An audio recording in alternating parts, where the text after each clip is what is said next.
All right. I think this shit is live here.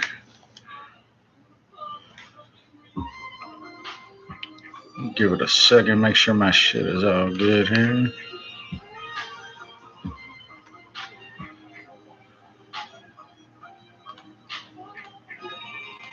This fucking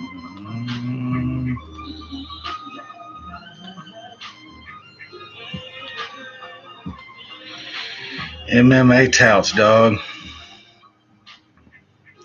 Andrew, what's up, man? Good to see you in here, brother.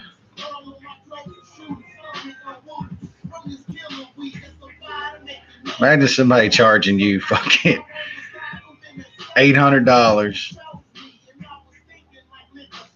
to have you bet 2,400 on this card. Come out with $175. What a fucking racket, man. Jesus, what a fucking racket.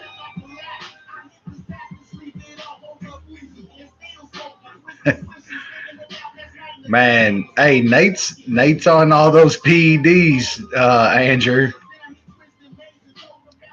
A THC might be the best PED known to man.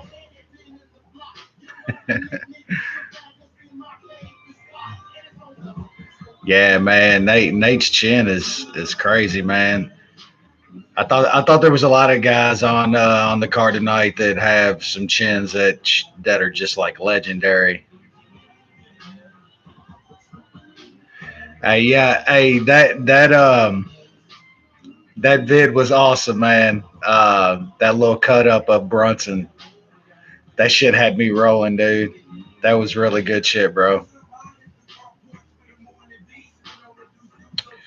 Um, Izzy is really interesting. Mainly because I think it'll probably be for a title, which it'll be 5 rounds. And like, listen, I've been a Costa fan for a while. We've talked about Costa on our podcast for a couple years now. If it was 3 round fighting, you can crown that guy. He's an alien, man. That dude is insane. He is really good, but I don't see him making 5 rounds. I don't see him going. I mean, if this was a 5 round fight tonight, Romero ends him. Romero probably stops him in the fourth or fifth. Uh, I think Izzy's good. And Izzy, like, there's a lot of guys in MMA that have like length, like John Jones and Izzy and Corey Sandhagen and guys like that literally have no clue how to use it right. Izzy knows how to use his length, man. I think he can keep Costa off him for long enough at this point. Um, we'll see, though, man. Costa's a freak, man. God damn, that guy's good. He is really good.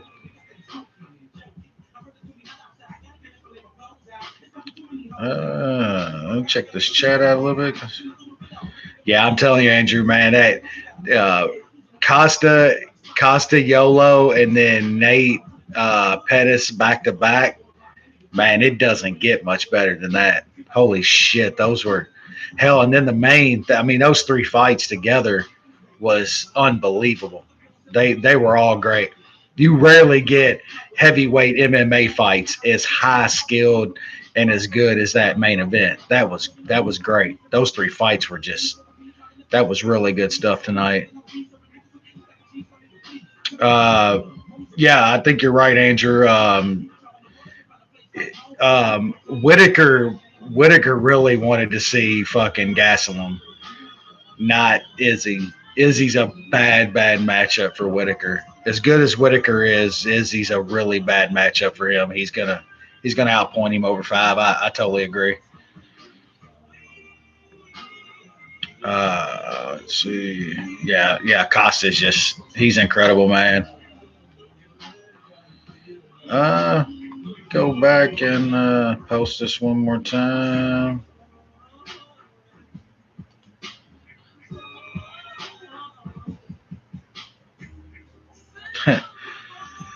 I'm not gonna tweet too much about it, but these guys doing this MMA touting don't realize how much of a fucking joke they are. Like they really don't. They are a laughing stock. Like there's actual there's pro betters out there. They really exist. They do, and they laugh at these dudes. Just absolutely laugh at them. For Brad, I don't know if Brad made it tonight. Back to some bread for Brad. I know he missed the show this week, but uh, his boy Little Drunk came through.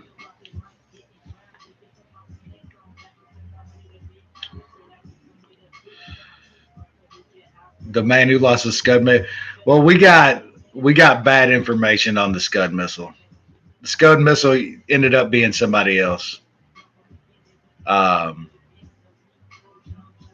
like the Scud missile ended up being 15 units to win 10. Imagine paying for that shit though. Imagine actually paying somebody money for that. I guess if you can get it like that, man. I guess if you can get it like that. Uh oh, it was on the missile was on Sandhagen anyway. Sandhagen has some serious juice. Uh I don't think everybody does a podcast to set up being a tout. I mean, I never set out to even do a podcast really. I just kind of myself joined a podcast that had been around for years and you know, they had guys on there that started lives and shit. My boy Lance Fishel, y'all know him. I mean, he had a family and shit, and just guys don't have time for that. I mean, I work my ass off, but I don't have kids and shit. So, but I just do that shit to bullshit about fights with people that share my same interest. I mean, literally, I used to have house parties for UFC pay per views. Not even maybe 10 years ago, and now literally none of my friends watch fights anymore. Like none of them. But yeah, I mean, I do a podcast that just bullshit about fights and stuff. Give out. I don't think I'm some kind of fight picking genius or anything whatsoever like that, or any kind of great better or nothing. But just to give out my personal opinion and advice and stuff, and that's cool. But absolutely, some dudes they don't get into podcasts. They'll start tracking a record, and they'll track a 6 month record, and they'll inflate that shit up. They'll have 10 unit bets and 5 unit bets and shit like that. That's not true. That's not a true record.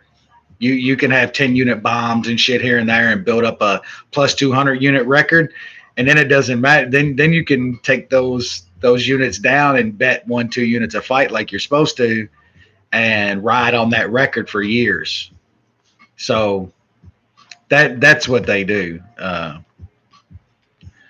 Sorry, I'm already ranting. Let me go back to the chat.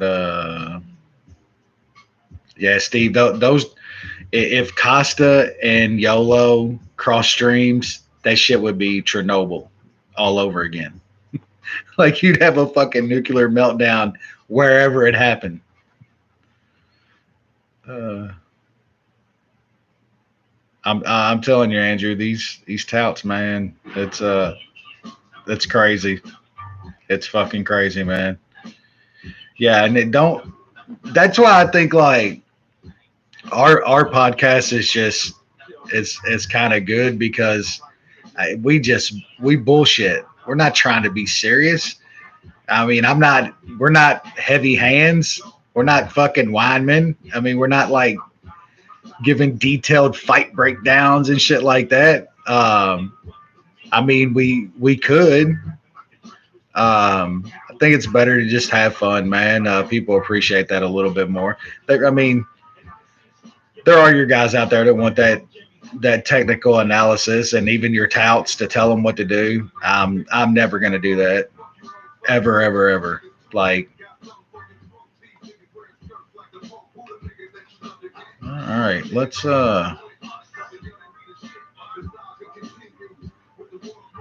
yeah, I hear you, Andrew. Like Nick Kalikas is that dude knows his shit. That's a good one to listen to. I mean, Nick is an OG in this game.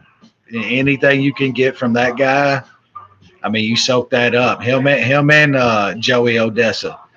Uh, those dudes are OGs in the MMA betting game. You know, if anything you can listen to from those guys, whether you agree with them or not, you know, you eat that shit up, man. Those guys been doing this shit forever, and I'll tell you, since Nick quit uh, doing the openers for 5 dimes, and then even more like widespread because so many offshore books copy those 5 dimes lines. You've gotten some crazy openers over the past year or so, man. You can absolutely tell that Nick doesn't set those widely used openers anymore.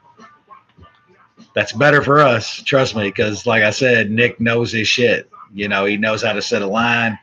He knows this fight game. Okay.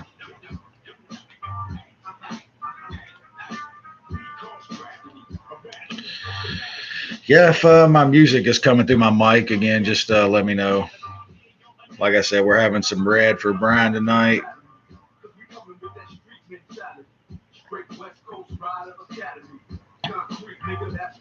Yeah, hey, Nick he made the game tough, man. He's sharp. That guy knows what he's doing, man. Big time. Um, yeah, then I'm telling you, bet online with the openers open. I mean, you can only get like a couple $100 down on them, but those bet online openers, ooh, they're gold. They are gold right now. I don't know who they have doing their shit, but you can find some good stuff if you can catch them. They move really, really fast though. So um, I get lucky sometimes and be at lunch and they drop because they usually drop in the afternoon and shit. Sometimes I can't catch them, but um, man, Hog Stipe running it back. I don't know, man. Like Stipe's chin is questionable now. I think. I thought that Ngannou he rocked him in that first fight at one point. I'll talk about it. I think more tonight was more DC being a fucking idiot, man. Over like props to Stipe for staying in that fight. And I get that he switched it up and started going to the body and stuff, but all that wouldn't have mattered if DC would have went to what was working and what could have worked. Um, I was surprised that DC fought a fight like that, man. Like that guy's usually a really really smart fighter, and he wasn't tonight, man. He let Stipe stay into a fight long enough to where he gave him every opportunity to snatch a win from him, and he did. Props to Stipe for doing that, but that was that was a really really bad kind of game plan fight for DC. Uh, I don't. I mean, like, DC was gassing a little, but Stipe was too. I mean, they were both tired. The whole thing is DC didn't even have to get to that point to where he was gassing. He could take Stipe down whenever he wanted. Whenever he wanted, DC could have went there and got a takedown whenever he wanted. And we saw what happened when he did in the first round. He literally sat in his guard and dropped hammer fist on him for as much as he wanted. He could have did that every single round. He went full John Jones tonight. John Jones is notorious for wanting to go in there and kickboxers and shit when he could take them down with these and smash on them. And DC did that tonight, and it cost him. Um, it was I don't know. It's kind of baffling that DC would go into a title fight and fight like that. Honestly, like uh, Yeah, and props to Stipe. Yeah, I mean he took some heavy shots. I mean he stayed in the fight. I mean that's the fight game. He stayed in the fight. He let DC get to that point, do very low fight IQ shit because he did.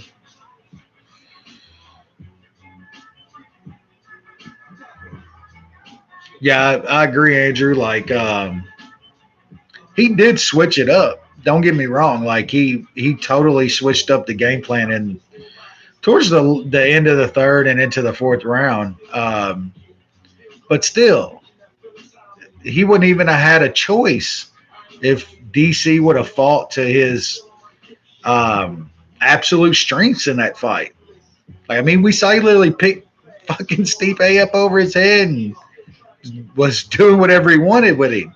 And I mean, on top, we know it's not even a contest. Stipe's a fish on his back. He's got no jiu-jitsu whatsoever, nothing. Uh, that was, I mean, that was a really, really bad game plan from DC. Like, hey, you don't want to take everything away from Stipe, but that DC cost himself that fight. I mean, he was up 3-0. Some people had it 2-1. I didn't see it. I thought, I mean, through like the third round, I mean, DC was outlanding him almost 3-1. I mean, I thought DC was up 30-27. I mean, he was coasting. And yeah, look, I speak like really bad redneck fucking English, but holy fuck, man. Stipe talks like he's got a fucking a mouthful of food or something, dude. Like, holy shit. I couldn't understand. Like, I needed subtitles on that shit. Can we get a translator in this motherfucker? Like, seriously.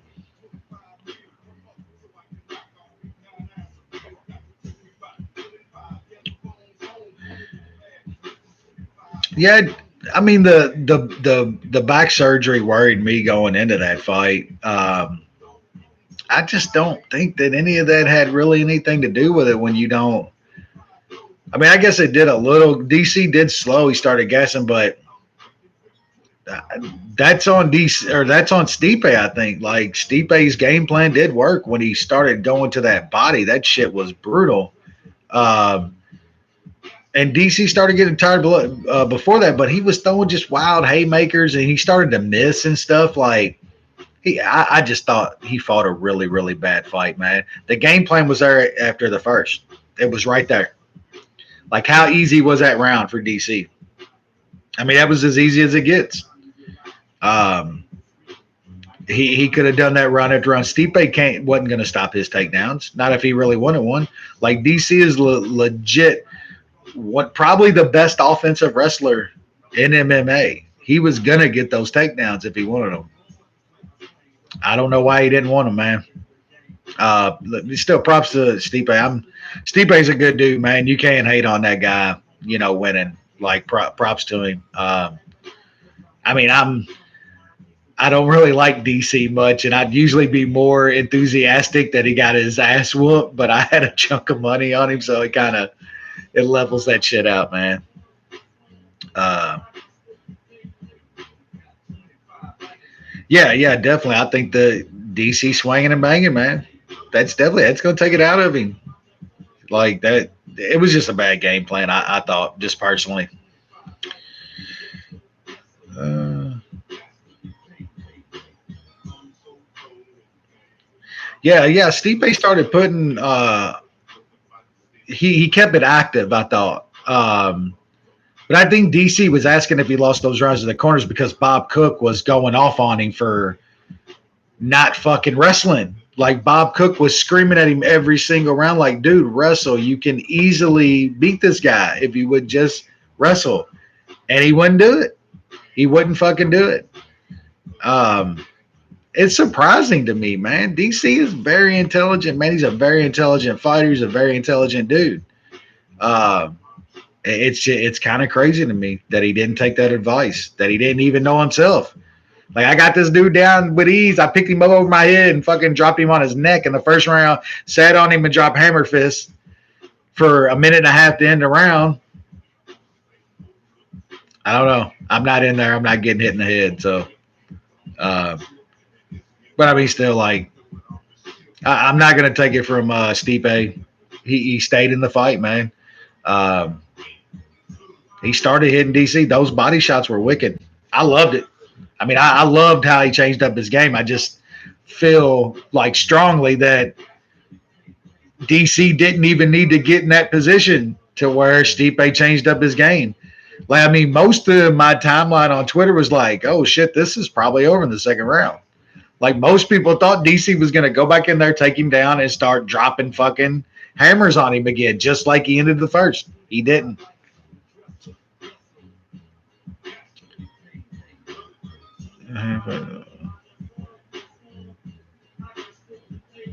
Yeah, I hear you, Andrew. I've never been a big fan of DC. People that know me, I just think he's kind of a cornball. But just the whole John Jones situation is like you're either on one side or the other. And of course, I've always been on the John Jones side, uh, mainly because there's a lot of people out there that try to take away from John Jones' greatness with P. He's a steroid user. He's a piece of shit. He's a cokehead and all this and that. I still think John Jones is the greatest.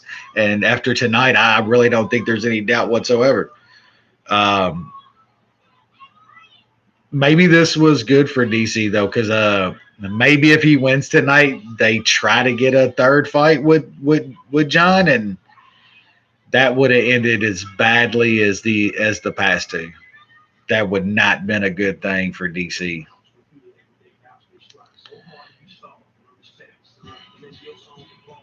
Yeah, yeah. Let me talk on that. Like, look, Stipe is really really good at heavyweight. Um, was Stipe even better than a healthy Kane? I don't think so. As far as like a pure talent, healthy, there's a big asterisk there. Healthy, Kane is far more talented than Stipe ever was. But I mean, if you want to take that out of it because Kane couldn't stay healthy and shit like that, like Fedor is the greatest heavyweight that's ever lived. Period. Like, there's no debate. Fedor was literally doing 15 years ago. He was more skilled 15 years ago than these guys are now. And that's really, go back and watch MMA from 15 years ago. Man, there's some bad, bad fighters. Really bad fighters. Like, we talked about it on the analysis this week. We think like, MMA is so watered down and bad now because all the guys are so good. They're so good and so equal. They can all wrestle. They're all very good defensively. So you don't have your finishes as much anymore and stuff. Um, Fedor was that good 15 years ago, man. That dude was far superior skill wise than 99% of the heavyweights today. 15 years ago, it's not even close, man. People really forget, and a lot of people never even don't even know about that era. Fedor is still the greatest heavyweight ever.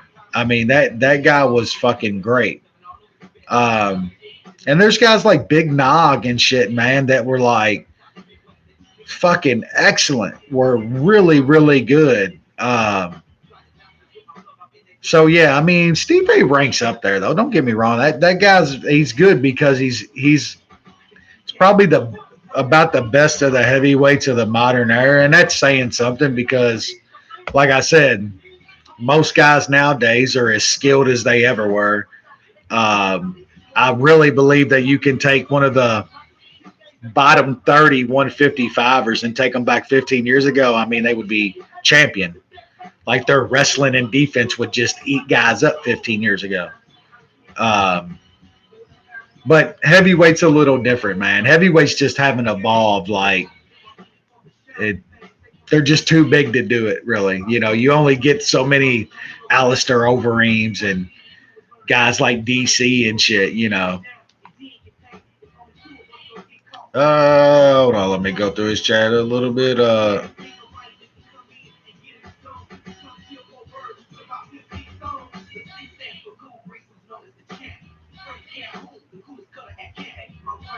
Yeah, I agree with that. Definitely a better resume. Kane losing to Verdum like he did kind of hurt him. It kind of hurt his legacy a little bit, I think.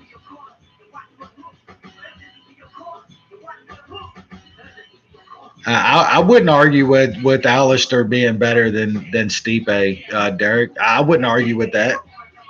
Um, Resume wise, I think you could put Alistair's up against anybody.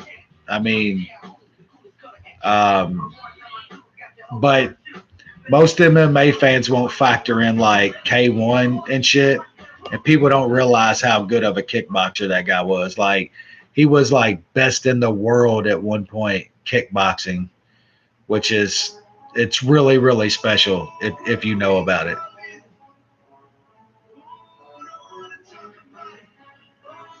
Yeah, when Big Nog and Fatal fight, and even Crow Cop, like Crow Cop in his prime and pride was one of the most feared fucking guys on the planet, man. Um, I mean, I'd put prime Crow Cop up against any one of these heavyweights today. Fedor up against anyone in their prime, like legitimately.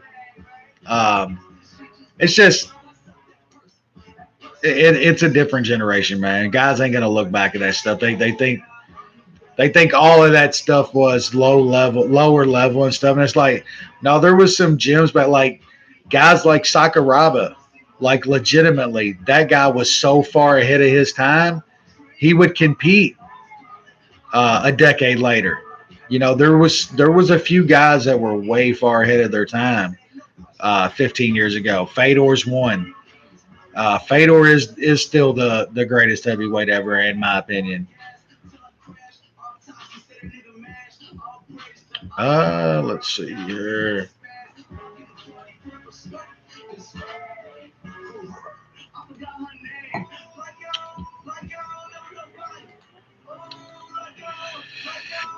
I'm not DMing y'all any who this fucking tout is. Y'all all know who this tout is. Quit tweeting at me, man, asking me who the fuck that is. Y'all know who that is.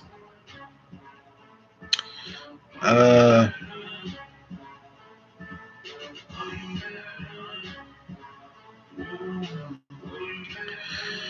yeah, I think you're dead on there, Steve. Yeah, the Stipe's cardio is definitely, man.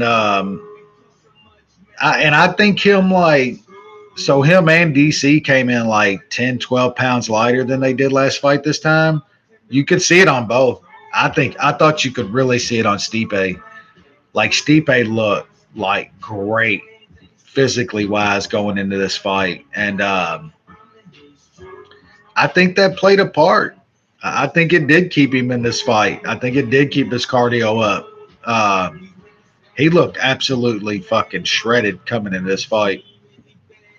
That's a big thing at heavyweight, man. Like seriously, that's why I'm like people with Greg Hardy. Like Greg Hardy seems to have a gas tank and a powerful punch that will take you to top five in the heavyweight division.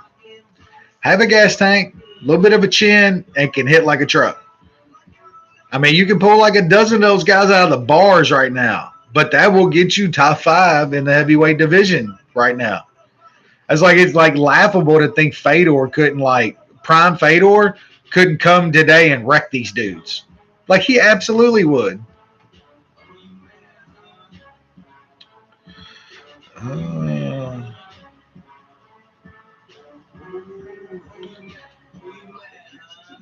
all right, I'm gonna go over these fights here in 1 second here.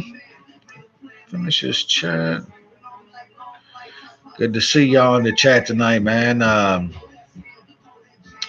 This is all I wanted, man. When I kind of started this little shit, dude. It's like usually 2:30 in the morning on the East Coast, and I'm just still jacked up from fights, man. And It's good to bullshit. Have all y'all bullshitting in the chat.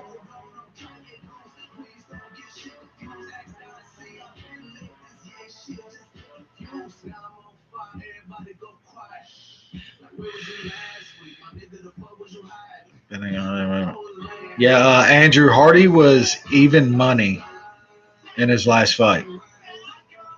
He was even fucking money, man. That's just incredible. That's all like.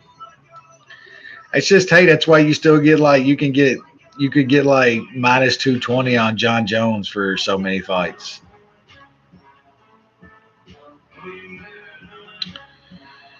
Yeah, I'm you're right. Risen is going live. We got the Gooch, Horiguchi, probably the best 135er in the world. He fights tonight. That's a decent card, man. I'm gonna pull that up on stream here in just a few after I go through some of these fights. I always make it to like first or second intermission because that ends up being right around like 5 o'clock in the morning, and I'm hyped up like now, you know.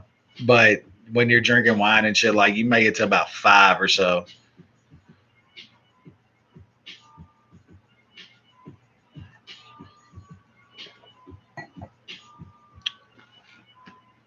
Yeah, I'm telling you, Derek, that's the only reason I started doing this shit.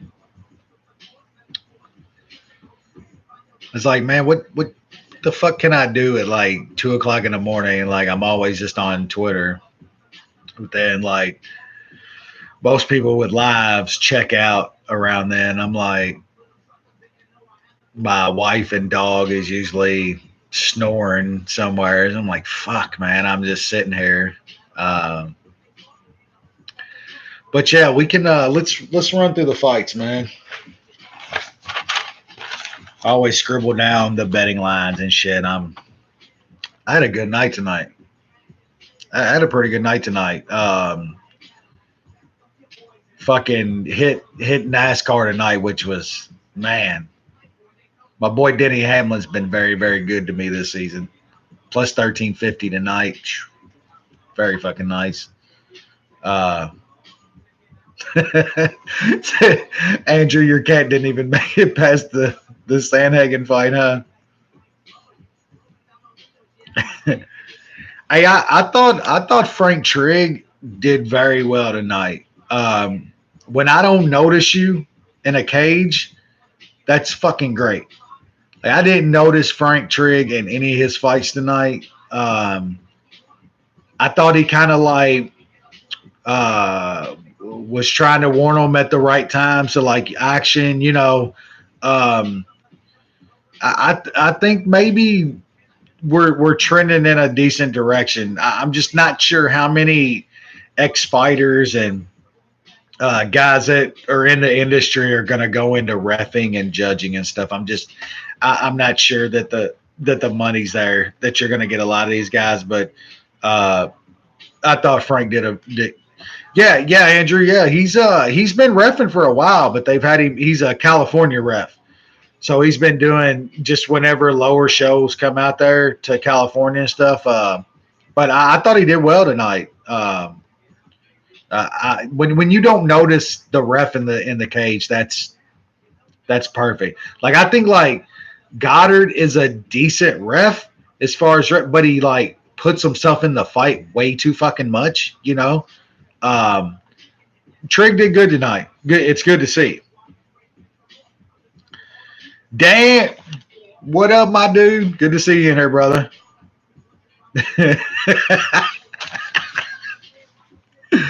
Oh man, plays went straight like Remy from Higher Learning. It was like it was done. Analysis always on point, man. Anybody watching, follow my dude Dan Tom. No bullshit. I think that guy can break down a fight as good as anybody.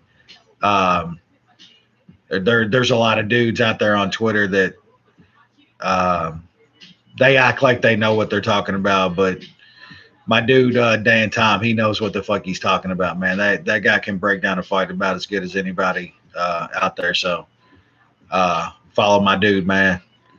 Um, yeah, we'll go through some of these fights, I guess. Uh, yeah, I thought actually, Andrew, I thought Nate looked bad in at the beginning of the first round. I thought he just I mean, he's been off 3 years, and I don't think he like looked bad like just timing, man, just what he does. But man, once it got dirty, once they got inside and started getting dirty, that was Nate's world, man. That's what he wanted. He was right back in his element as soon as they got dirty like that. And to watch Pettis gas out like he did, and Nate that been off for 3 years. Uh, we need Nate in this sport, man. We need Nick in this sport. We really do, man. Um, it like Nate in his post fight talking about Jorge Masvidal, the respect that he shows Jorge. Um, man, I love that. Like that, Nate recognizes real dudes like that, man. We need those guys in this sport, man. There's so many posers, so many guys faking the funk, like all of them. We just don't have real dudes like that, man, in this sport. Nate's one of those guys, man. We need him around. I love the numbers that was flashing all over the spectrum this week on Nate's stuff. I love it. Um, People still to this day try to say like it was all Conor McGregor that made their pay per view and made the. No, man, part of that's Nate. Nate has a following in this sport. Nate Connor 3 is massive. It's massive. Uh, it's not gonna break any kind of pay per view numbers or anything with the ESPN deal now and shit. Um, but that's a massive fight. That's huge. That's a huge fight. That has to happen. Uh, Man, Kama Worthy. I'll get into that. Plus 675. Just a horrible line. That was bad. Like Smith isn't that was a really bad line.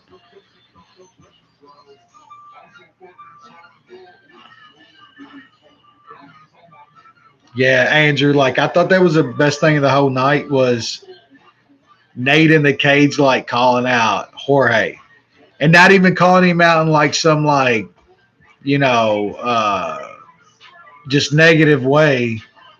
Him calling him out like I want to fight guys like that, and that's good. In the same week that Connor, punches some old dude in a bar because he won't drink his piss water whiskey.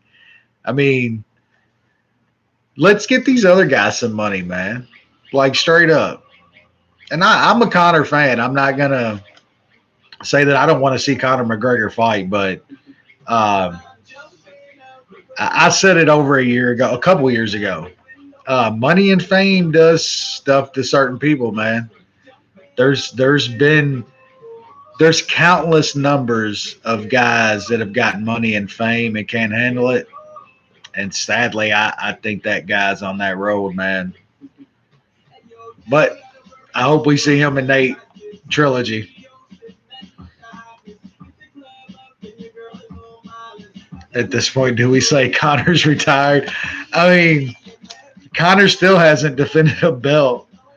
Like you still have like Connor McGregor fans are just they're almost a cult. I don't want to get political or anything, but they're almost a cult like the Trumpkins, man. Like Connor can do no wrong, man. I mean, there was people doing almost like the Zapruder film on that fucking punch, saying it was a whiskey throw and he didn't touch him and shit. It's like, holy fuck, y'all! Like Y'all will die on that hill for this man. I don't know. Connor's not even defended a title yet, but I mean, we all know how he's a great fighter. He's great, man. He's an attraction for this sport. He brings eyes in.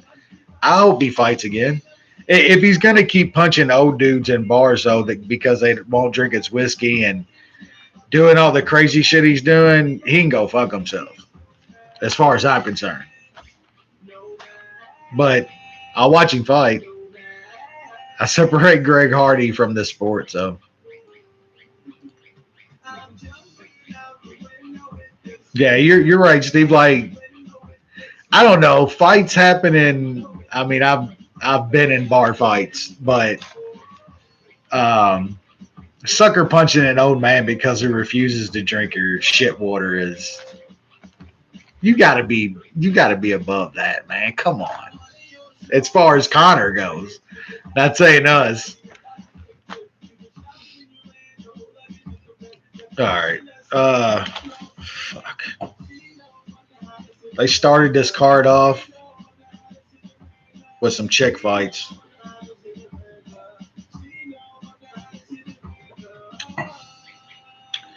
But Mazo actually she looked good, man. That the body kick early that folded up Dobson, like she's mean, man. You can tell she trains at Black House. I give her that. But I don't care too much about this shit, man. This shit's got a long way to go. Women's MMA got a long way to go.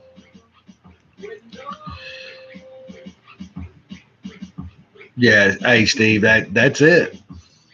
That quote right there, that's the game. That's what we love, man. I don't know. I started just watching this shit too many years ago, man. It's still fist fighting to me, man. Still a fist fight. Yeah, Andrew. I thought the prelims were, but man, they led into a pretty great card. Um, yeah, Kang and Davis. I had a little bit of Kang in a parlay. He's got good wrestling, man, for a guy from that part of the world. He used it tonight. Thought that fight was just going to be a crazy fucking mad brawl, but Kane got smart. He actually did what I was hoping DC would do. So yeah, props to him. He got it done. Hannah Cyphers and Escobar. I mean, Jody Escobar stayed in the fight a little better than I thought most people thought she would. But Cyphers there was a pretty decent parlay piece. I still, man, I don't know how what you look into these chick fights, man. It's such low level MMA. It's insane. Uh,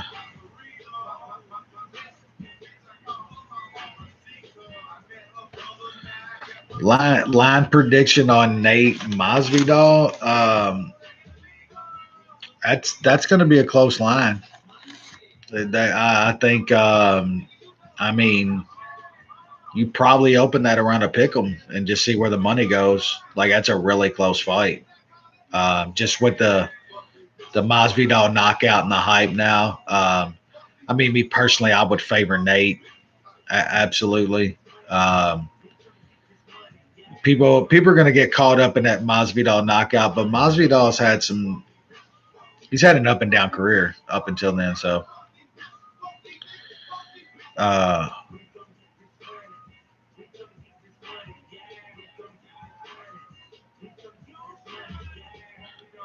yeah, Masvidal could be a slight favorite. But I don't say. I think it's really closer to a pick 'em, and then they'll see where the money goes. Honestly,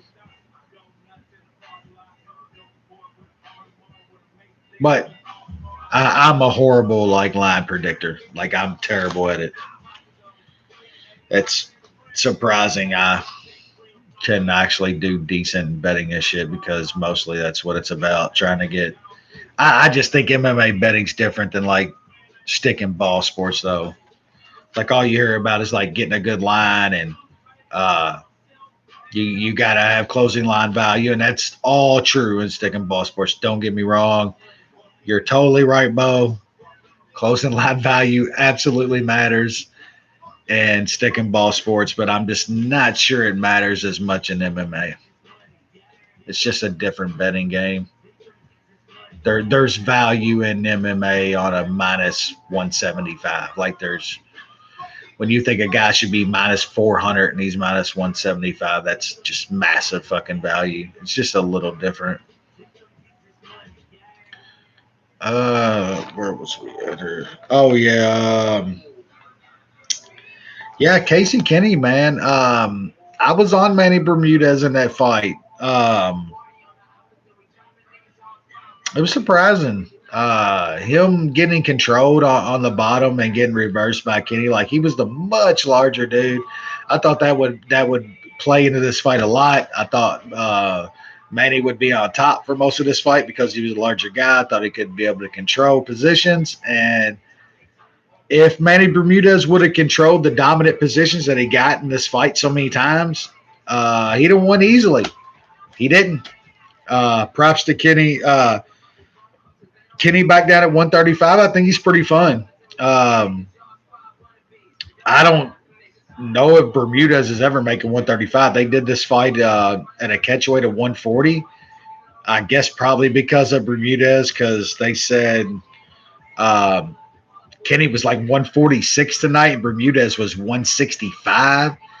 Um, so that makes it a little even more impressive what Kenny pulled off.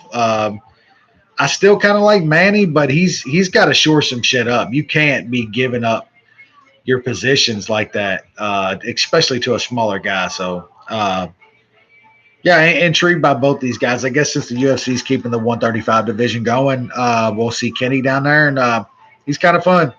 Um, not sure about his hands. I had a conversation on Twitter tonight about his striking and stuff. It's kind of sloppy, so we'll see. But his ground game's fun.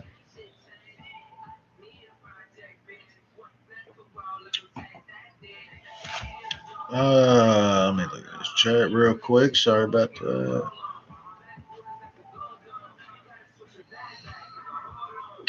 Yeah, I don't think Nate was favored against Pettis though because of the layoff. Like at most people that I know that know fighting pretty decent, they were all betting Pettis a lot because of the layoff. But you could be right. I mean, Pettis or Masvidal might be favored against him. I mean, that it wouldn't be crazy or anything. It's going to be slightly. It's not going to be some huge discrepancy or anything. Um, yeah. Kenny, he did what he had to win rounds. To beat a bigger guy and out grapple a bigger guy like that was impressive. So I'm a little intrigued. Yeah, see, that's my point about Pettis though. Like it's happening a lot now. Like Pettis got tooled by one. I was there live. Not that that matters, but Pettis was getting tooled by Wonder Boy and get some flash knockout. Um, then I just think the Nate layoff, somebody being off 3 years, line makers absolutely use that in a line. You know what I'm saying? Like off Nate's performance tonight and not being off 3 years. If him and Jorge or say him and Jorge and that's the matchup and they fight in 4 months, 5 months, that's gonna change the line. Nate being off 3 years absolutely was a big swing in the line, or I thought it would have been a lot closer. And it wasn't like it was huge or anything. I mean, Nate was only like plus 135 or something like that. It wasn't a huge line discrepancy. Let's see.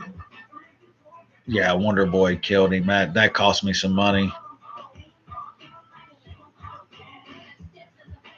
Yeah. Pettis is definitely at the gatekeeper point. I don't even know if he's a gatekeeper anymore, man. Like he fought at 170 now. Like there's some guys at 170 they hit 10 times as hard as Nate. He's going to be in trouble. I'm not sure where Pettis goes from here.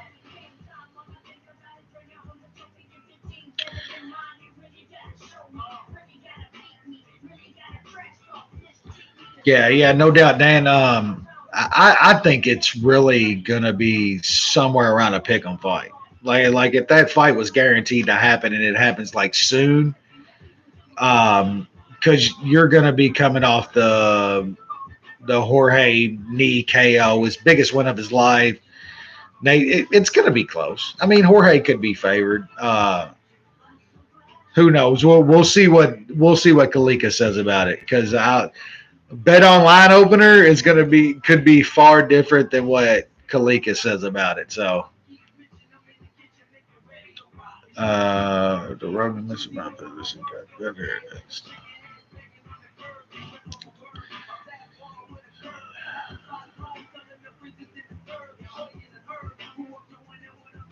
yeah, man, I really liked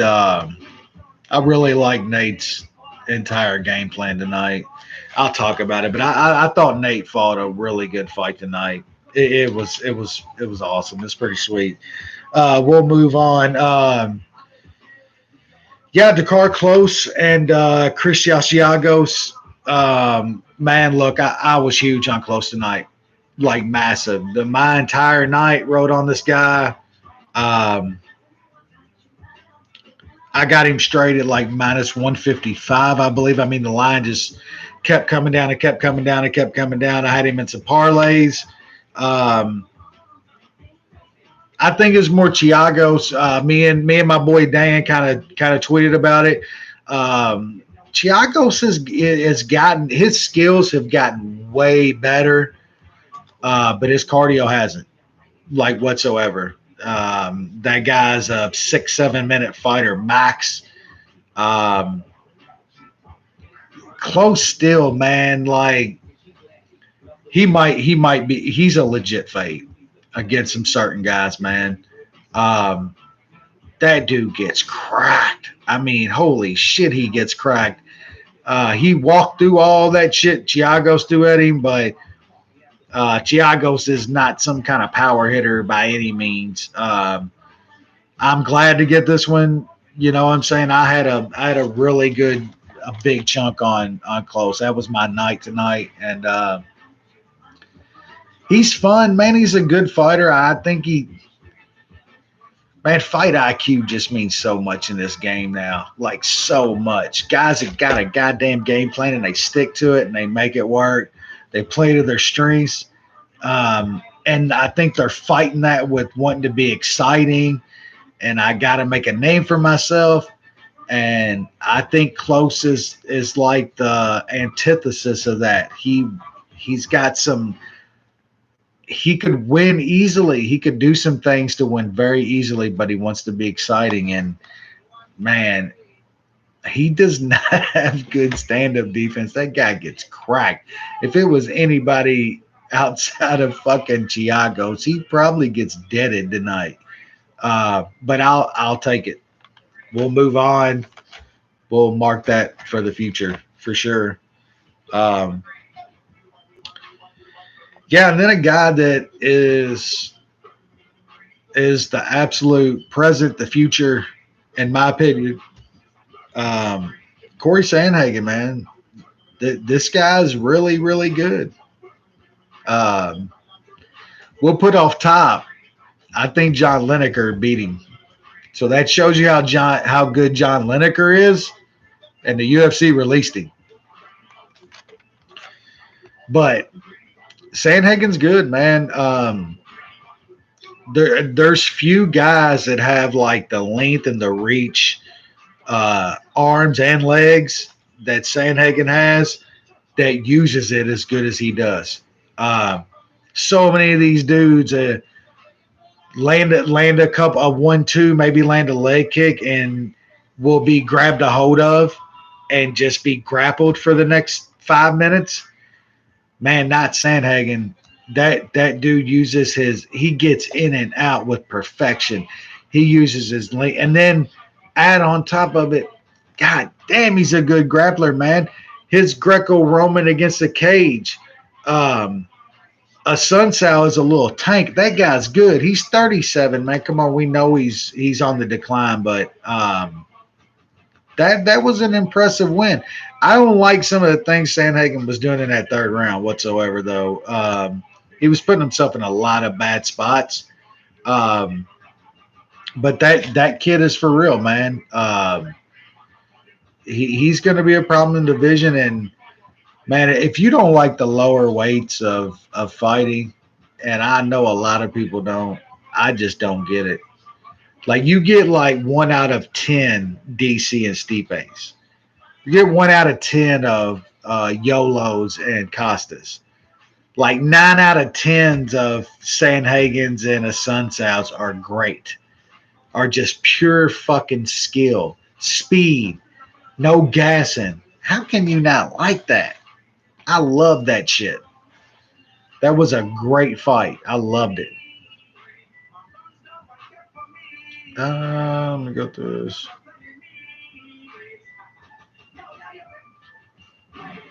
Yeah, I think you're right, Steve. I mean, he's a dog all the time, but I'll keep taking it. I mean, I know if he fought Connor again, he's definitely going to be the dog. He's absolutely going to be an underdog to Connor. And you can bet your fucking ass I am moving in. I am moving in on Nate. I hit him. I hit him the first time. I bet him the second time.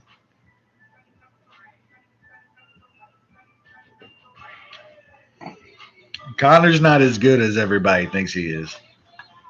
He's a good fighter. Don't get me wrong. There's a lot of good fighters down there. I just talked about it. 155. I mean, those lower weight classes loaded with great fighters.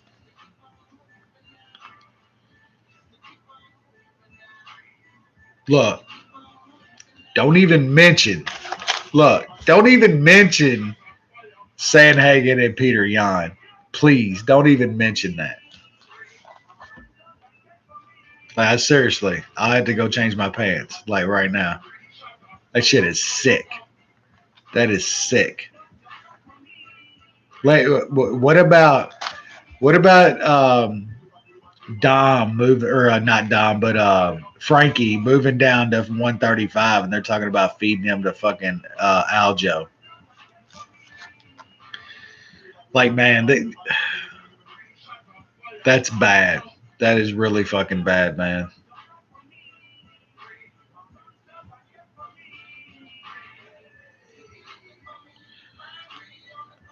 Uh, yeah, Aljo is gonna do bad things different. That's like a matchup nightmare for Frankie. And that's before you even get into Frankie cutting down to 135 for the first time in his life. Like, that's a horrible, horrible fight for Frankie. Um, yeah, Kama Worthy. We'll keep this short and sweet. Plus 675. That line was stupid on Devontae Smith. The guy's a total moot. He ain't great. There's no way this guy should have been a plus 675 underdog, and I grabbed a little bit of it and it cashed. I appreciate it. Oh, Worthy in round one was 20 to 1, was plus 2,000. You had some of that. Congrats. Um, yeah, Brunson and Heinisch. A lot of guys I respect it. I respect their opinions on fighting. Liked Heinisch this week, and he's not that good.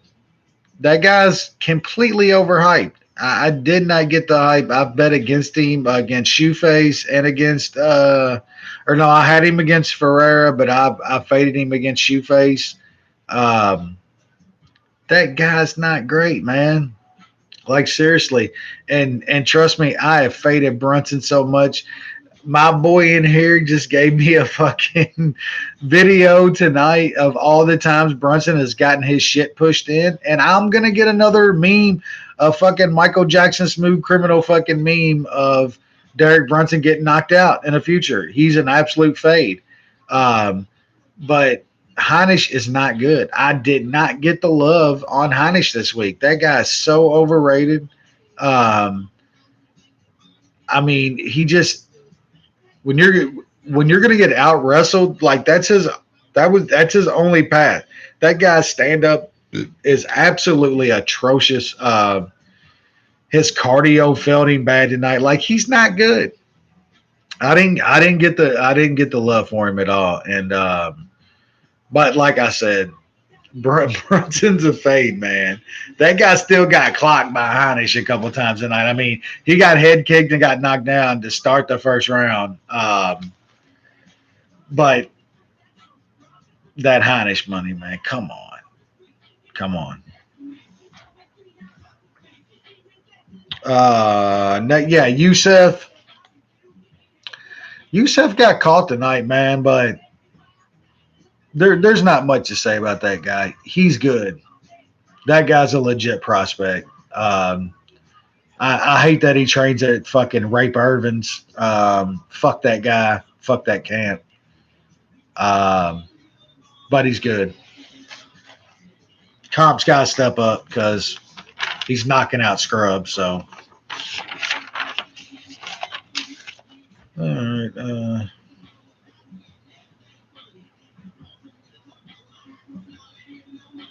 Yeah, you're right. So I didn't see. I didn't see the Jimmy Smith breakdown of it, but yeah, that's on point. Um, Brunson just surviving. That's what he had to do. I mean, the only glaring weakness of Brunson coming to this fight was his fucking chin. I mean, he's was the far superior fighter. He does everything better than Heinisch. I mean, that's why I bet him. But I knew it was clinch fucking asshole for as long as they were on the feet because Brunson is, like I said, I got meme after meme of that dude getting his fucking lights turned out. That just shows you Heinisch is not good. I like I said, I did not understand the fucking love for Heinisch this week.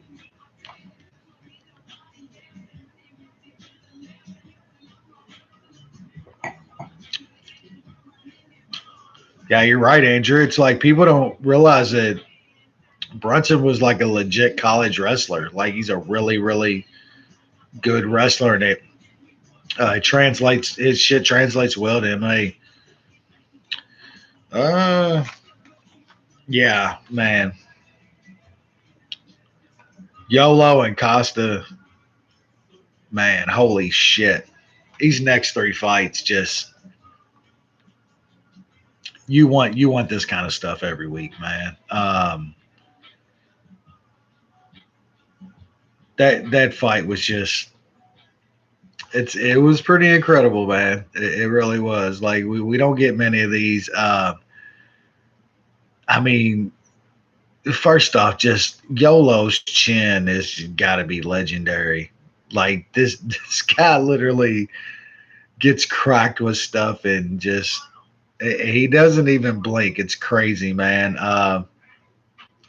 Me personally, I thought Yolo won that fight. I thought he won the second and the third. My money's definitely biased, so um, I'm a huge Little Drunk fan though. Costa, Brad, shout out. That's Brad's name, Little Drunk. That was a great fight, man. Costa's a fucking alien. Costa probably beats every dude at 185 in a 3 round fight. If not, definitely he's fucking right there with every one of them in a 3 round fight. Outside of that, I don't see it, man. Like I really don't. Izzy will beat him in a 5 round fight. Whitaker would probably beat him in a 5 round fight. Yoel will beat him in a 5 round fight. If that fight tonight went 5 rounds, Yoel kills him in the fourth or fifth. He's dead. Um, it's still astonishing to me how great Yoel is. He's 42. He's Cuban 42 birth certificate. So he's goddamn well 45 at least. Add 2 years. I don't care what you say. He's a guy that played Cuban on a fucking sports visa. He's not 42. Um, insane. That guy's. If there was one guy that I could pick that would have started MMA from fucking birth, from whatever time, it would have been Yoel. I seriously think that no bullshit, that guy could have been the greatest fighter ever if you would have got Yoel training from birth in MMA. He is an absolute freak. His chin, his red, just everything. He's a freak, man. Um, Costa, there's he won that fight tonight. I could see the argument on either side. I love fucking Costa. That guy's fucking great, man. He's like I said tonight, he's a fucking alien. Some of that shit he was taking from Yoel, I just don't see it in 5 rounds. I don't like I said on Twitter, I would crown him champion right now if it was a 3 round fight. I'd probably even take him over Izzy in a 3 round fight. 5 rounds, no way. There's no way he goes 5 rounds with guys like Izzy or Whitaker or even Gastelum. I mean, I just don't see him lasting 25 minutes. Um, we'll see going forward. It's awesome. We have young contenders in the 185 division again like that though. Like uh, a decade ago, that was the division. It was so good. 185 and 205 was like just the premier divisions 10 years ago, and they've really crashed. You got some really good guys now in those divisions, and Costa's one of them. Um, I just don't know. I don't think it's really anything he can work on. I really don't. He is who he is. That dude is jacked to the fucking hilt, man. And it works for 10, 15 minutes. I just don't think it's ever going to work for 25. He honestly might be the most overall skilled guy at 185 right now, like straight up. But it's never going to last 25 minutes, man. And guys like Robert Whitaker, like you watch Robert Whitaker go 25 minutes with Yoel twice. You watch Yoel go 25 minutes with Robert Whitaker twice. I mean, we've seen Izzy in 25-minute fights. I'm not sure it can hold up, man. So massive talent, maybe the most talented guy in that division right now. Just don't know if he'll ever hold that belt. Maybe he will, man. He's a fucking alien. He's a freak. I love me some Costa. We had for a couple years on the analysis. Brad even named it's Lil Drunk. That dude is really fucking good, man. Let me go back to the chat. Sorry, boys.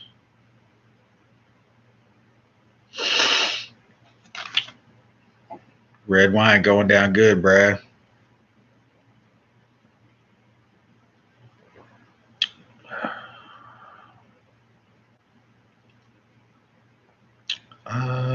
Let's see.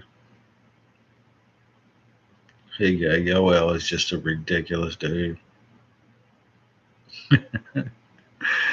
I swear, Steve. Like y'all need to follow Steve on Twitter. That dude consistently has some of the funniest shit I read. It's great. His like English slash American humor just blends so fucking well, man. You're awesome, brother. Uh, I don't know how much longer Yoel's got. I mean, what's crazy is you watch him tonight, you don't think Yoel's not one of the two or three best 185ers in the world. He is. He still is. 42 years old, 45. Come on. He still is. Um, like skill wise, I mean, the performance he put on tonight. Seriously, my 99% of my timeline was literally like scoring that fight for Yoel. It was close. That dude's still really good at 42 years old.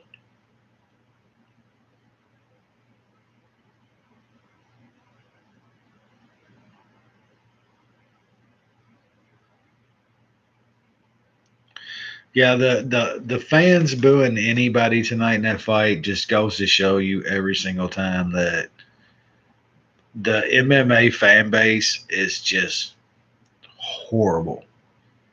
Like you talk about just toxic scumbags. Like it gets not. I seriously don't know like how like I find some of the people that I find on Twitter and stuff that are like such good people in the MMA fan base. We are out there. Don't get me wrong, but my God, it's such a fucking heaping pile of shit. All right. What do we have? Well, we talked about this a lot already. I had some Nate tonight, dog money. I think everything tonight, based on people's picks, was Nate's layoff. I think that was all of it. I really do. Ben, what up, bro? Glad to have you in here, man. Um, yeah, I thought it was a layoff. If, like I said, I was live at the Wonder Boy fight. If you watch that fight, if you watch Nate's previous fight before that, at once he moved back up to 170, he got his ass whooped. He ain't look good. The dude ain't look good in over a year and a half. Like he's trying to reinvent himself. He's moving up weight classes. He's on a fucking steep decline, man. And sometimes a 3 year layoff is great for a guy, especially a guy like Nate. I think the layoff was great for him. Um, Pettis is washed. I thought that coming in here. Um, another time where most people that I respect in the MMA betting world was on Pettis. They loved him. They loved him in this fight. Um, I didn't see it. I just didn't see it. I think he's been worse for a while. I bet Wonder Boy against him. I was counting my money in that fight in the crowd. Didn't happen. That's the world of betting fights, but he got tooled in that fight.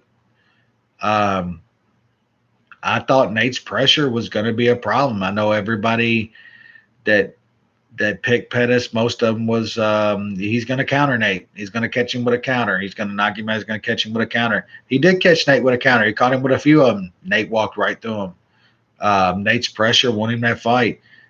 Nate's grappling. Um, God damn, it was levels different. Like he tooled Pettis on the mat. Um, that was one of Nate's best performances in a while, man. Like it was a really really good performance off a 3 year layoff. We need to give Nate some massive fucking props for that fight tonight. Um, and then outside of that, Nate's the show. He's the fucking show. Connor over in Ireland punching dudes and doing coke and hiding in fucking tree houses and shit. He's not the show. Nate's the show. Look at the numbers. Look at the numbers all week. All these dudes just raving about clicks. Yeah. Look at the they reposted the Connor Nate fight on YouTube. Over 12 million views in a few days. Their biggest YouTube viewed video ever. Nate does move the fucking needle. Nate is the star. Not saying that Connor's not a star. He is. Nate is a fucking star. What he did at the open workouts, I mean, just genius. And if you think that was planned, like he thought that would get him some clay, no, that's just Nate. That's what we want in this shit, man. Jorge's a fucking star now. There's still a hardcore base in this sport. We've been around here for a long time. We're gonna be around here long after a lot of these motherfuckers quit watching that blood sport when they have kids and shit, like I was talking about earlier. They ain't gonna watch fucking fist fighting in a cage with their daughters. They're gonna move on. We're not. We're gonna be here. And that's the type of motherfuckers that we want. Give us more fucking Nate Diaz's. Give us more Jorge Masvidal's. Give us more YOLOs. We're gonna be here. My dumb ass is gonna be here.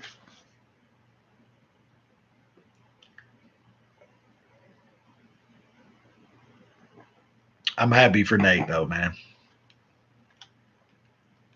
Want Nick back in this sport bad. Like we need those kind of characters and guys, man. Like, and you can be a character and that type of shit without being like some fucking whack job like Connor's turned into. You don't have to be that.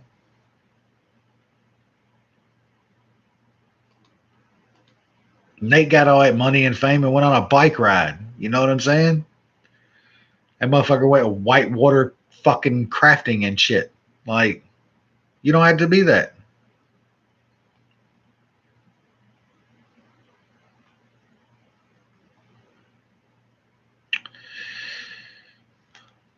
Uh, yeah, Pettis. I heard leg kicks all week too. I thought they worked a little bit early. Nate's pressure was just very, very good, man. It was really good at work. Early prediction on Nate Masvidal. Actually, Nate, like I love Masvidal, but go back and watch some Masvidal tape. I think Nate gives him a lot of problems.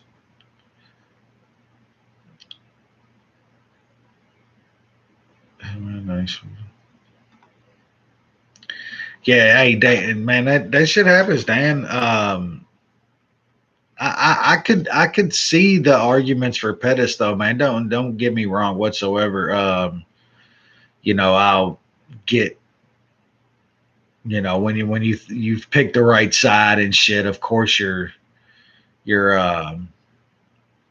gonna rail on that and stuff, but don't get me wrong. I mean, I thought all the points about Pettis or winning that fight were spot on. They were all legitimate.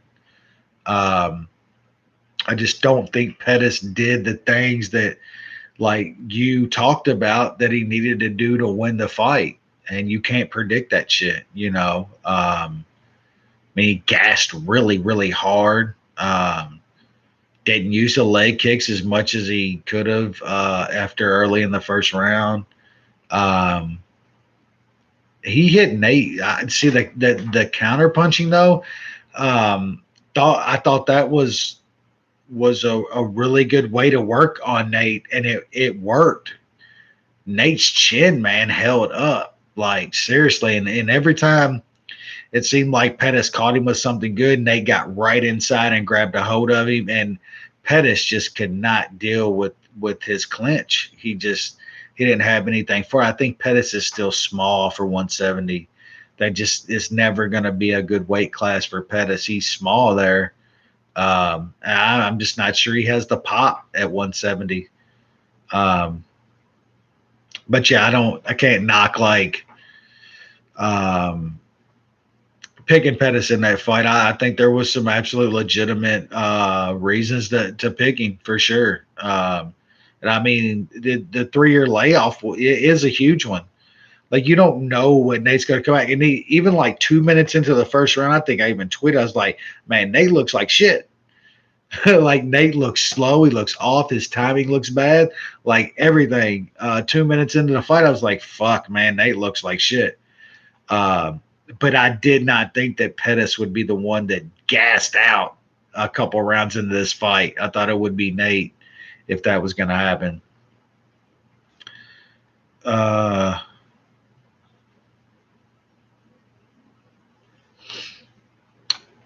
let's see. All right, sorry about that. We'll move on and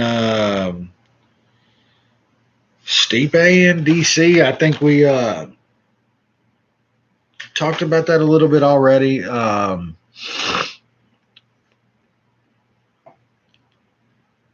I think DC did a little bit of damage, man, to his legacy tonight. He did. Um, he wins that fight. He's got not an argument, I don't think, to be the GOAT or anything, but he's got an argument. Like me personally, I've turned a massive corner on DC over the past year and a half, to the ridicule of some people that I know. Um, I've turned the corner on him. I was like, fuck, man, I'm sold on DC. I don't like that dude, but I'm sold. I was I was arguing him up in there in the top five and shit, and top two or three and shit. And I mean, tonight changes everything. It did. It changes his legacy. Um, he fucked up. I think he completely fucked up. Stipe's not a better fighter than DC by any stretch of the imagination. It's not even close. I mean, DC is a way better fighter than Stipe. Um, but man, fuck, props to Stipe. He stayed in a tough fight. He he stayed around long enough to make DC make some of the most questionable decisions that I think I've seen DC make in a fight. Um, yeah, it's kind of baffling. I'm still kind of shocked. I really am. I didn't think this was going to be very close, and especially after the first round, I thought this was going to be a runaway DC win. Um, yeah, he fucked up tonight. I've always considered DC a highly intelligent man in general, and a highly intelligent fighter. And I just don't. I mean, when Crazy Bob Cook is in the corner, literally screaming at him to wrestle, stop, wrestle. I mean, I don't know what went through his mind. I really don't. Um, he has nobody but himself to blame in this fight. All I can say is props to Stipe for staying in it. That's really all I can say. I'll say it over and over, but that's all I can say about Stipe in this fight. I mean, I thought he was completely outclassed. Um, I think DC is the far superior fighter. But when you get to 250-pound men,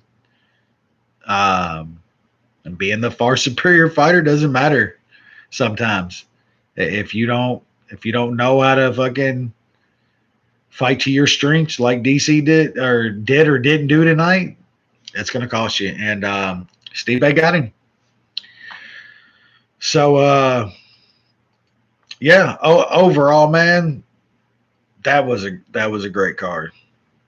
I think that card really lived up tonight. I had a good time. I know there was a lot of decisions, but when you're having decisions with high quality fighters like that, it's not as bad. I mean, I love to see 15 minutes of high level grappling and stuff like that. I'm completely satisfied with the card tonight. I thought it was absolutely outstanding. Let me check out the chat real quick.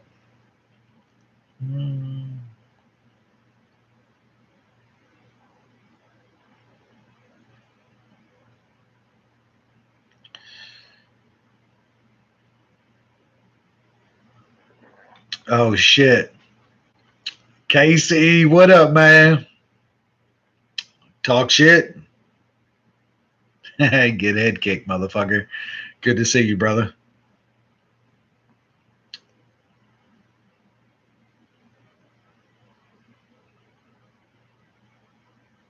Yeah, Andrew, you're not wrong, man. As much as I can rail on DC not fighting a smart fight, that's the fight game. That's absolutely the fight game. Props to Stipe. You know what I'm saying? That's the fight game. He stayed in that shit and he gave himself a chance to win. I tweeted that shit after like the second round. I'm like, man, DC is keeping Stipe in this fight. He's giving him a chance to win, and he grabbed it. He absolutely grabbed it. I mean, he's the rightful champ. I'm not gonna talk bad about the win whatsoever.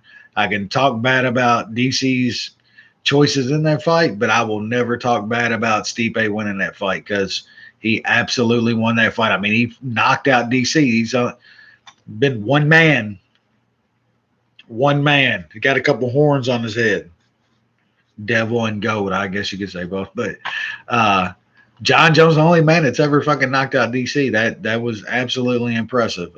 There's no taking that away from him. Oh shit! And so you was at the card tonight? Shit, that's awesome, man. That was a great card to be live at, brother. No, you're all good, Casey. I know you got a fucking kids running around too, brother. Uh, Glad you're back to life on Twitter a little bit. I know your shit got a little crazy for the past couple years, man. I hope life is going good, bro. Treating you well. We got fantasy football starting back up. That should be a good time. Yeah. Shit, we went long tonight as hell. Sorry about that, guys. Thought it was a great card. The wine will get me to ranting a little bit. I'm gonna pull up next card. I know we actually have a fucking week off next week, which is actually pretty good. I'm really looking forward to a week off. This shit is just so much anymore, man. I feel sorry for people that didn't get to live uh, the yesteryears of the UFC. Um, I know we all love having fights every weekend. It is great. Don't get me wrong. Um, but it's a different greatness to have a pay per view like once a month. To like now, like tonight, you won't get the time to talk about Stipe's win. You won't get the time to talk about Sandhagen. You can't do your write ups and shit like that. Like when you're pumping out fight cards one after another. Like man, we used to get to have a pay per view and it built up. You know what I'm saying? Like you was just ready for it, and then even afterwards, there was weeks to talk about it and break it down and to talk about the fights and to talk about the fighters. That was a really good time. I like today. Don't get me wrong. I like fights every week too. I really do, especially from a betting standpoint. Um, but I miss those. I miss those days, man. Those days were really fun. Um, Back in those days, that's when we had fight parties and stuff, man. You could plan fight parties for the next month and stuff, and it's just a different time. I wish people today got to experience that era of MMA. It was different, but it was like really cool. The sport got to breathe a little bit more. Everything got to soak in a little bit more. Every fight got to soak in. I think you knew your fighters just so much more back then. Times change though, you know. Uh, Let me go to this.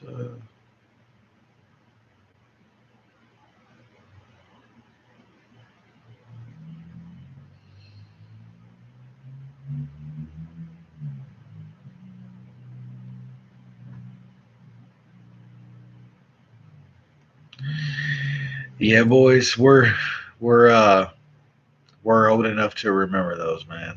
It was a good time. I think I truly think the sport was healthier then, though. I really do. I think the entire whole thing was a little bit healthier, though. Now it's just man, pump out that content, make the pennies you can on every single card, and even more sadly on every single fighter. You know, it's like they squeeze out every dollar they can out, like those Tuesday night fighter guys that they throw on a fucking card 2 weeks later on short notice and shit for a warm body. It was a little bit different a while ago, but what do we have? I know we got Risen tonight though. Don't let me forget about that. I'm gonna jump into that after I get off here. I'm not sure if I'm gonna make Horiguchi though. We'll probably be looking for that in the morning. Um, we actually have Bellator next week though. Seriously, is that fucking Meathead and Karatanov? Yeah. So yeah, Mitrione and Karatanov fight next week on Bellator. That card looks kind of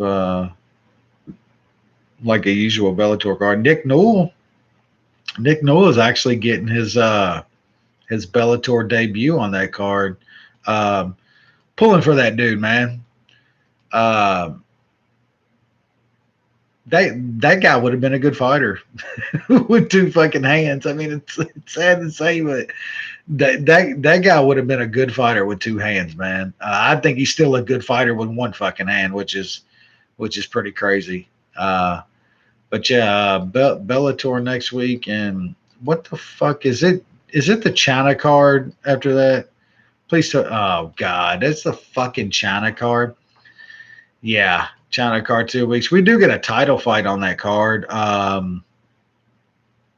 I'd be very surprised if Andrade doesn't win that fight. Um, we get Elijah Dushku though against the former China Goat and Jangalang. That's going to be a hell of a fight. What else do we have on this card?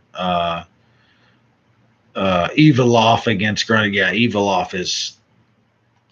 Watch that guy. He's legit. Ismagulov is on that card against Tiago Moise. That's a good fight. Mark De La Rosa and Kakarara. Yeah, we got we got a few action fights on that card. Should be good. What time are they starting that shit? No way. That's gonna be a 3 a.m. card. Hell yeah. That's gonna be fun.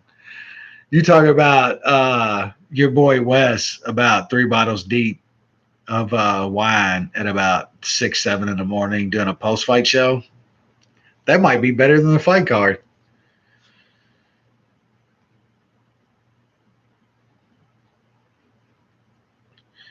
Yes, sir. You the man, Dan. Y'all follow Dan on Twitter, man. I respect that dude. That guy's that's my boy. Good to see you in here, Casey, man. For sure.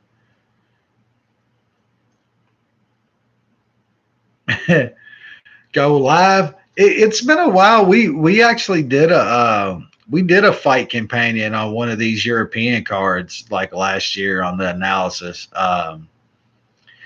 I don't know if I can go live, but we might catch the last few. But yeah, man, I've run long on here tonight, guys. Y'all are fucking awesome, man. Definitely appreciate y'all coming in here and bullshit with me, man. Um, got a few guys that come back every week for some reason because I'm such a fucking idiot, and it's awesome, man. So appreciate y'all guys, and I think we're gonna do an analysis podcast this week, just breaking down these fights again, and yeah, like I said, man, it's cool as fuck that y'all guys come and talk to me every week. I'll definitely see most of you boys on Twitter, and yeah, enjoy the rest of y'all's nights, guys. Again, thanks a lot, man. I love to come in here and ramble and fucking go off on shit all over the place. But yeah, I'll see y'all guys in a couple of weeks for sure.